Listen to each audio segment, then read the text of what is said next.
بسم اللہ الرحمن الرحیم۔ امام صاحب کے دروازے پر دستک ہوئی۔ انہوں نے دروازہ کھولا۔ محلے کا ہی ایک نمازی گود میں 3 ماہ کا بچہ لیے کھڑا تھا۔ امام صاحب نے کہا، بشیر بھائی آپ اس وقت ابھی تک گھر نہیں گئے؟ بشیر نے کہا، امام صاحب عشاء کی نماز پڑھانے کے بعد آپ فوراً نکل آئے تھے۔ امام صاحب نے کہا، ہاں آج تھوڑی تھکاوٹ سی تھی، نیند آ رہی تھی۔ بشیر نے کہا، امام صاحب میں مسجد ہی میں بیٹھا تھا، پہلے تلاوت کی پھر تسبیحات پڑھنے لگا، اتنے میں 10 بج گئے۔ میں اٹھا کہ اب چلو گھر جاتا ہوں۔ گیٹ سے باہر نکلا تو دروازے پر یہ بچہ پڑا ہوا تھا۔ بشیر نے بچہ امام صاحب کی طرف بڑھایا۔ امام صاحب بچے کو دیکھ کر کہنے لگے، یہ کس کا بچہ ہے؟ بشیر نے کہا، نہیں معلوم، ہمارے محلے میں تو کسی کا نہیں ہے، یہ تو مجھے کنفرم ہے۔ اب مسجد کے باہر اسے کون چھوڑ گیا اللہ جانے۔ سفید کپڑے میں لپٹے 3 ماہ کے بچے کو امام صاحب نے گود میں لیا اور بولے، میں پچھلے 15 سال سے اس مسجد میں امامت کروا رہا ہوں، میں بھی یقین سے کہہ سکتا ہوں کہ یہ بچہ یہاں کسی کا نہیں ہے۔ بشیر بولا، 3 مہینے کا بچہ تو کسی کا ہے بھی نہیں، ہمارے محلے کا سب سے چھوٹا بچہ دین محمد کا ہے، اور وہ بھی 9 مہینے کا ہو چلا ہے۔ امام صاحب نے یاد دلاتے ہوئے کہا، صابر کی بھی تو 1 مہینہ پہلے بیٹی پیدا ہوئی ہے۔ بشیر نے امام صاحب کی ہاں میں ہاں ملاتے ہوئے کہا، جی جی درست فرمایا آپ نے، اسے تو میں بھول ہی گیا تھا، مگر وہ لڑکی ہے اور یہ لڑکا۔ امام صاحب نے کہا، اچھا بشیر بھائی، یہ بچہ فی الحال میں رکھ لیتا ہوں، اگر اس کے والی وارث آپ سے ملیں یا آپ کو کچھ بھی پتہ چلے اسے مجھ سے لے جائیے گا۔ بشیر نے کہا، جی بہت بہتر، میں یہی چاہتا تھا کہ یہ آپ کے پاس ہی رہے۔ بشیر بچے کو امام صاحب کے حوالے کر کے چلا گیا۔ امام صاحب نے دروازہ بند کیا، بچے کو لے کر کمرے میں آ گئے۔ انہوں نے بچے کو بیوی کی گود میں دیا تو بچے کو دیکھ کر بیوی کی بانچیں کھل اٹھی۔ بولی، امام صاحب یہ بچہ کس کا ہے؟ امام صاحب نے کہا، نہیں معلوم، کوئی مسجد کے باہر رکھ گیا ہے، دیکھو والی وارث آ گئے تو لے جائیں گے۔ امام صاحب کی بیگم شائستہ آپا نے بچے کو چوم لیا۔ محلے کے زبیر انکل، جن کے گھر سے ہمیشہ برتن پٹخنے کی آوازیں آتی تھیں، ان کے گھر سے بچے کی رونے کی آوازیں آ رہی تھیں۔ دائی کلثوم نے زبیر انکل کو بیٹی کی پیدائش کی مبارکباد دی تو انہوں نے کہا، یہ کون سی نئی بات ہے خالہ، پہلے نہیں 3 بیٹیاں گھوم رہیں؟ زبیر انکل کی بیوی کشور چچی نے کہا، ہاں بھائی، 3 تو پہلے ذلیل ہو رہی ہیں، یہ بھی ان کے ساتھ ہوتی رہے گی، بڑے میاں کو کیا پرواہ۔ زبیر انکل نے کہا، دیکھ لیا سن لیا، یہ عورت بستر پر پڑی ہے تو اس کی اتنی زبان چل رہی ہے، سوچ کہ میں اسے کیسے برداشت کرتا ہوں گا۔ دائی کلثوم نے کہا، ارے دونوں بس بھی کرو، ہر بچہ اپنے حصے کا رزق اپنے ساتھ لاتا ہے، اللہ کی ناشکری کرنا اچھی بات نہیں ہے۔ یہ سن کر زبیر انکل کمرے سے چلے گئے۔ دائی کلثوم نے کشور چچی سے کہا، تو پریشان مت ہو، یہ ٹھیک ہو جائے گا۔ کشور چچی نے کہا، اللہ کرے ٹھیک ہو ہی جائے، نہ جانے کتنا وقت لے گا ٹھیک ہونے میں، پہلے ہی 2 بیٹوں اور 3 بیٹیوں کا ساتھ ہے، اب تو 4 ہو گئی ہیں۔ دائی کلثوم نے کہا، چل چھوڑ، یہ بتا بیٹی کا کوئی نام سوچا ہے؟ کیا نام رکھے گی؟ کشور چچی نے بیٹی کی طرف دیکھ کر مسکراتے ہوئے کہا، سنوبر نام کیسا ہے؟ دائی کلثوم نے کہا، ہاں ماشاءاللہ نام تو بہت اچھا ہے اور اس پر بہت جچے گا، دیکھنا تیری یہ بیٹی تیرے سارے بچوں سے زیادہ خوبصورت ہوگی، تجربے کی بات بتا رہی ہوں۔ کشور چچی نے کہا، اللہ اس کے نصیب بھی اچھے کرے۔ دائی کلثوم بولی، آمین آمین۔ زبیر انکل منڈی میں آڑتی کا کام کرتے تھے، آمدنی تو ان کی ٹھیک ہی تھی، مگر کشور چچی کو شادی کے بعد بہت محنت کرنا پڑی، کیونکہ جب وہ بیاہ کر اس گھر میں آئیں تو یہ گھر کرائے کا تھا۔ انہوں نے آتے ہی کمر کس لی کہ کچھ بھی ہو پہلے گھر بنانا ہے۔ کشور چچی نے بہت محنت کی، 1 1 روپیہ بچایا، خود بھی محنت کرنے لگی، پڑھی لکھی تو تھی نہیں، سموسے بنانا جانتی تھی۔ محلے کے ہی ایک بڑے ہوٹل سے رابطہ کیا اور انہیں اجرت پر سموسے بنا کر دینے لگی۔ زبیر انکل نے الگ کمیٹیاں ڈالی ہوئی تھیں اور چچی نے الگ۔ اس دوران اللہ پاک بچے بھی دیتے رہے۔ آخر خدا خدا کر کے 12 سال بعد زبیر انکل نے یہی مکان خرید لیا جس میں برسوں سے رہ رہے تھے۔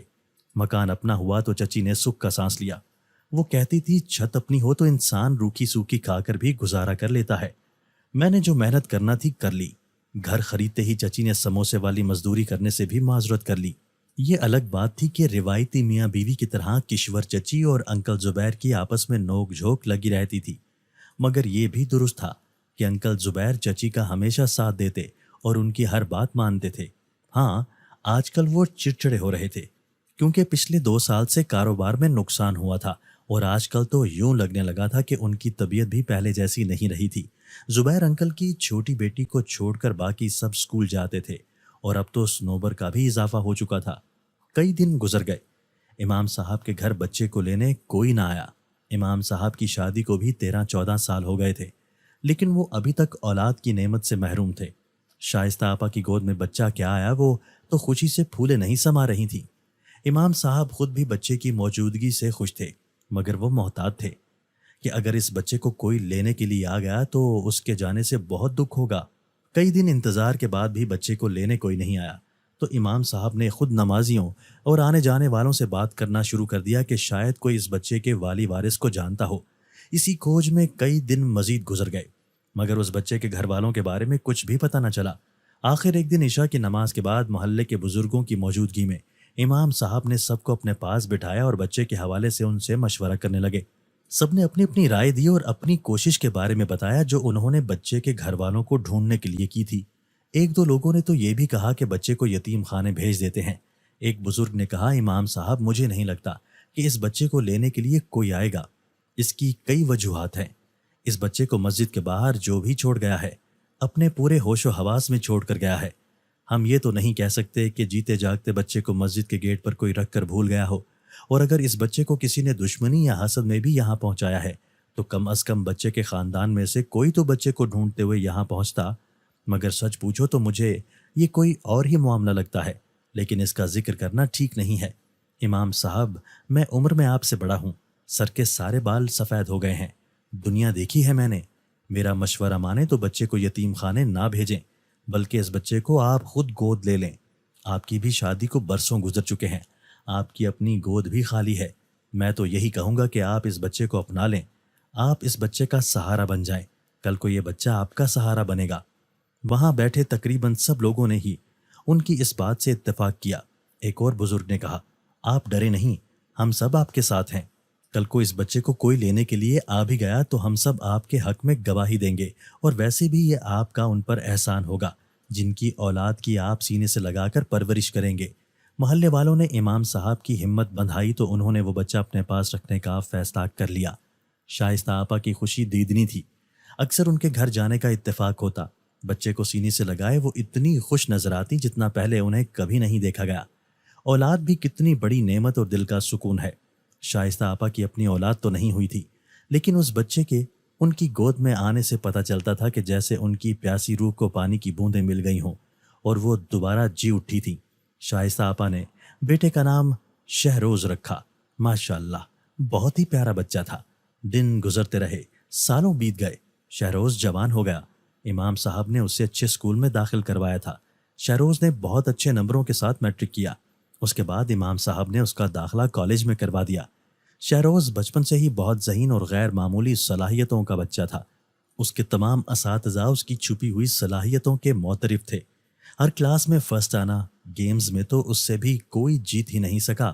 ٹیچرز تو صرف اس کی اس خوبی پر ہی فرفتہ تھے کہ صرف ایک بار اسے جو کچھ سمجھایا یا پڑھایا جاتا وہ اسے دوبارہ بھولتا نہیں ہے۔ نہ صرف یہ بلکہ جب سے شہروز امام صاحب کے پاس آیا تھا ان کے رزق میں بھی بہت برکت ہوئی تھی۔ غرض شہروز بہت نصیبوں والا تھا۔ شائستہ آپا اور امام صاحب بہت خوش تھے۔ ان کی اپنی اولاد تو نہ ہو سکی، مگر اللہ نے شہروز کو ان کا سہارا بنا کر بھیج دیا۔ زبیر انکل اور کشور چچی کی زندگی محنت کرتے گزر گئی، اور سچ بھی ہے کہ متوسط طبقے کے لوگوں کی زندگی محنت کرتے اور اپنے بچوں کا مستقبل بنانے میں گزر جاتی ہے۔ زبیر انکل کی زندگی پر نظر ڈالیں تو ان کی زندگی حادثات سے بھری ہوئی تھی۔ 4 بیٹیاں اور 2 بیٹے، اپنا گھر تو بنا لیا، مگر اس کے بعد نہ جانے کیا ہوا کہ دن بدن زبیر انکل کا کاروبار کم ہونے لگا۔ وہ بہت پریشان رہتے۔ کشور چچی کہتی کہ انہوں نے اس گھر کی خاطر جتنی محنت کی ہے اپنی خواہشات کو مارا ہے، اب ان میں مزید محنت کرنے کی ہمت نہیں بچی۔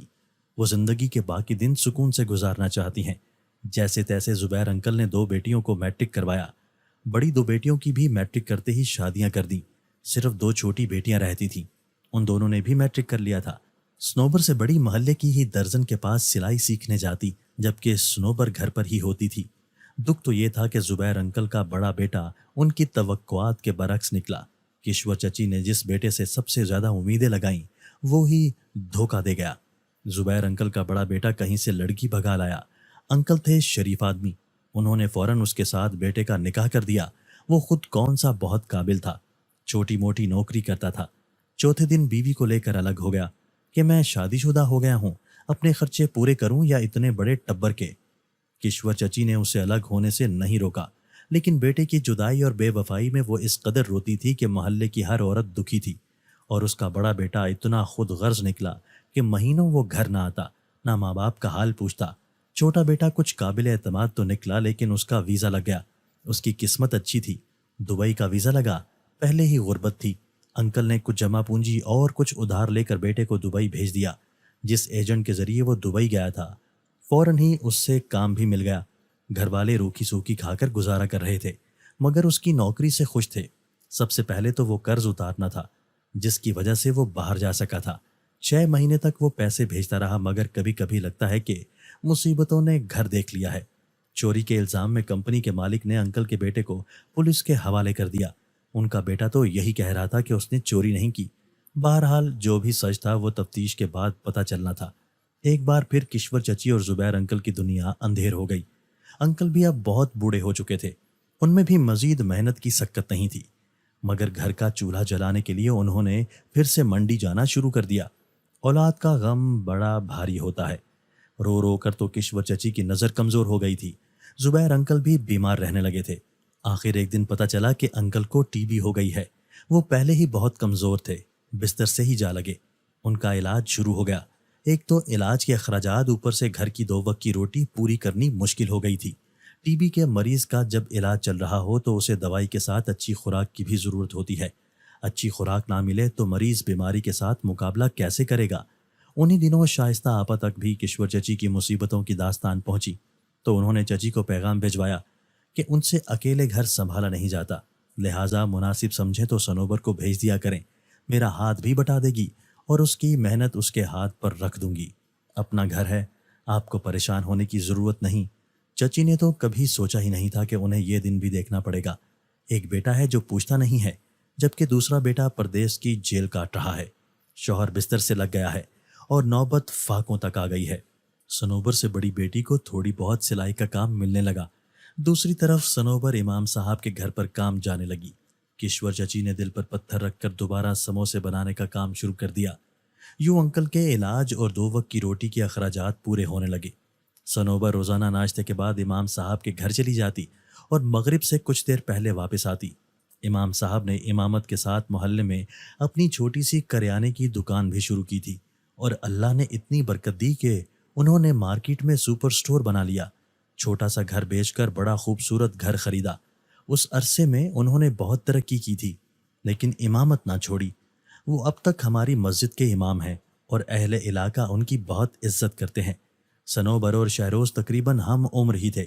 شہروز ذہین اور شرارتی تھا، جبکہ سنوبر معصوم اور سیدھی سادھی تھی۔ لیکن شروع کے دنوں میں شہروز نے سنوبر کو بہت تنگ کیا۔ نہ جانے کیوں، شاید اسے سنوبر کا ان کے گھر جانا پسند نہیں تھا، مگر شائستہ آپا نہایت سلجھی ہوئی طبیعت کی مالک تھیں۔ انہوں نے ہمیشہ سنوبر کو بیٹیوں کی طرح رکھا، اسی وجہ سے چچی ان پر بہت اعتماد کرتی تھی۔ ایک دن سنوبر گھر کے کام کاج میں مصروف تھی۔ شائستہ آپا کو بخار تھا، وہ اپنے کمرے میں سو رہی تھی۔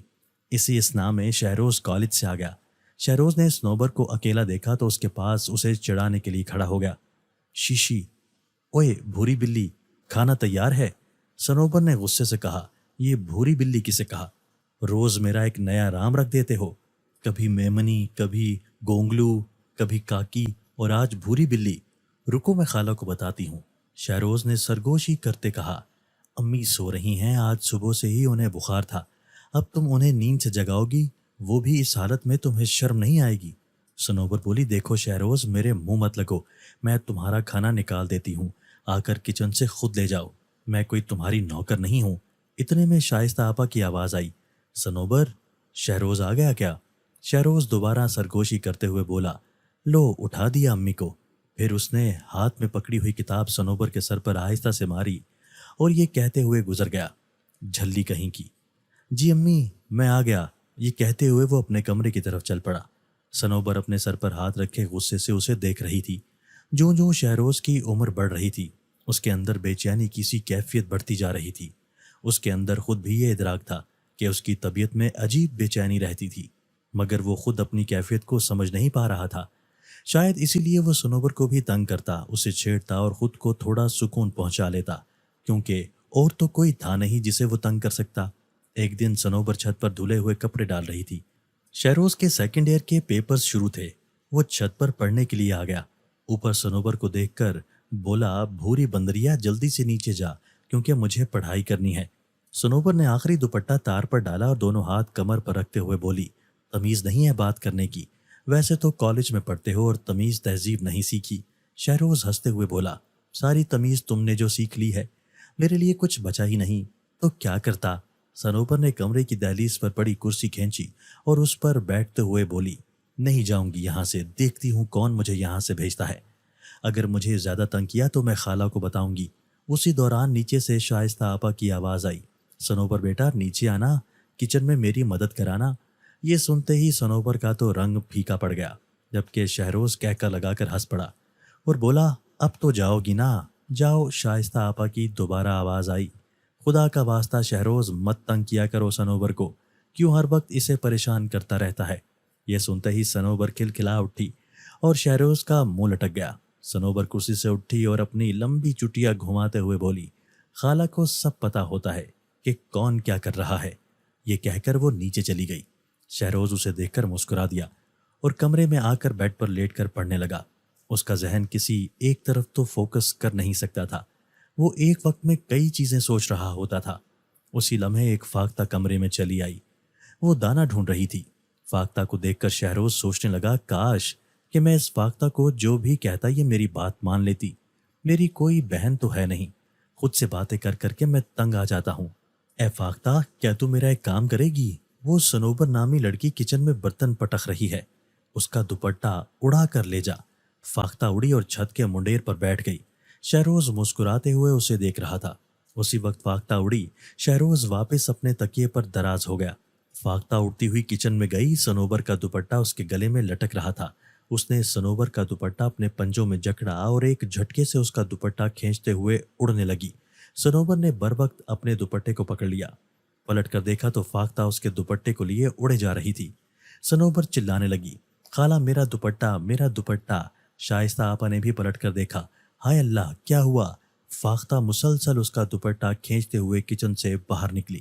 شائستہ آپا فاختہ کو بھگانے لگی، چل ہٹ، چل جا۔ شور شرابہ سن کر شہروز چھت کے کنارے پر آیا اور نیچے دیکھنے لگا۔ کیا دیکھتا ہے کہ فاختہ سنوبر کا دوپٹہ اپنے پنجے میں دبائے اڑنے کی کوشش کر رہی تھی، جبکہ شائستہ آپا فاختہ کو شی شی کر کے بھگانے کی کوشش کر رہی تھی۔ شہروز یہ دیکھ کر دم بخود رہ گیا اور بولا، امی یہ کیا ہو رہا ہے؟ شائستہ نے کہا، نظر نہیں آ رہا تجھے کیا ہو رہا ہے؟ چل نیچے آ کر بھگا اس فاختہ کو۔ شہروز نے وہیں سے کہا، چل بھاگ جا فاختہ، چھوڑ دوپٹہ۔ شہروز کے اتنا کہتے ہی فاختہ نے سنوبر کا دوپٹہ چھوڑا اور اڑ گئی۔ سبھی فاختہ کو حیرت سے منہ کھولے دیکھ رہے تھے، خاص طور پر شہروز کے ہاتھوں کے تو طوطے اڑ گئے تھے۔ اسے اپنی آنکھوں پر یقین نہیں آ رہا تھا کہ اس کے منہ سے نکلے الفاظ فاختہ نے سن لیے، مگر کیسے؟ یا محض اتفاق تھا؟ مگر یہ اتفاق کیسے ہو سکتا ہے؟ اسی اثناء میں شہروز کے کانوں سے شائستہ آپا کی آواز ٹکرائی، یہ سب کیا تھا؟ میں تو پہلی بار ایسا دیکھ رہی ہوں۔ کدھر گم ہو؟ شہروز کچھ بولو۔ شہروز کو جیسے ہوش آ گیا، وہ بولا، مجھے کیا پتا امی، سنوبر جھلی کی طرح یہ فاختہ بھی جھلی ہو گئی۔ یہ کہہ کر وہ کمرے میں آ گیا، جبکہ سنوبر نے شائستہ آپا سے کہا، خالہ دیکھ رہی ہیں آپ، یہ ہر وقت مجھے تنگ کرتا رہتا ہے۔ شائستہ آپا نے کہا، تو دل پر مت لے، مجھے تو لگتا ہے مجھے اس لڑکے کو نفسیات کے ڈاکٹر کے پاس بھجوانا پڑے گا، بہت پریشان کرتا ہے، مجال ہے جو گھر کے کسی کام کو ہاتھ لگا لے۔ یہ کہتے ہوئے وہ کچن میں چلی گئیں۔ شہروز 18 سال کا ہو چکا تھا۔ 18 سال کا ہوتے ہی اس کی زندگی میں یک کے بعد دیگرے کچھ واقعات ایسے ہوئے جس نے سب کچھ یکسر بدل کر رکھ دیا۔ شہروز کے پیپر ختم ہوئے تو اسے بہت تیز بخار چڑھ گیا۔ شائستہ آپا کا بخار پہلے ہی ٹھیک نہیں ہو رہا تھا، اوپر سے شہروز کو بھی چڑھ گیا۔ امام صاحب دونوں کی صحت کو لے کر بہت پریشان تھے۔ شائستہ آپا کا بخار 2 دن ٹھیک رہتا، پھر چڑھ جاتا۔ ادھر شہروز کو 103 پر بخار چڑھ گیا۔ امام صاحب صبح و شام کبھی آپا اور کبھی شہروز کو لے کر ڈاکٹر کے پاس چکر لگا رہے تھے۔ آپا کا بخار تو کچھ بہتر ہو گیا، لیکن شہروز کا بخار کم ہونے میں نہیں آ رہا تھا۔ سنوبر 2 ہفتے سے اپنے گھر گئی ہی نہیں تھی، وہ امام صاحب کے گھر ہی رہ رہی تھی۔ رات کا وقت تھا۔ امام صاحب مغرب کی نماز کی امامت کرا کے گھر آئے۔ شائستہ آپا دلیا تیار کر رہی تھی۔ امام صاحب نے ان سے پوچھا، شائستہ بیٹے کی اب طبیعت کیسی ہے؟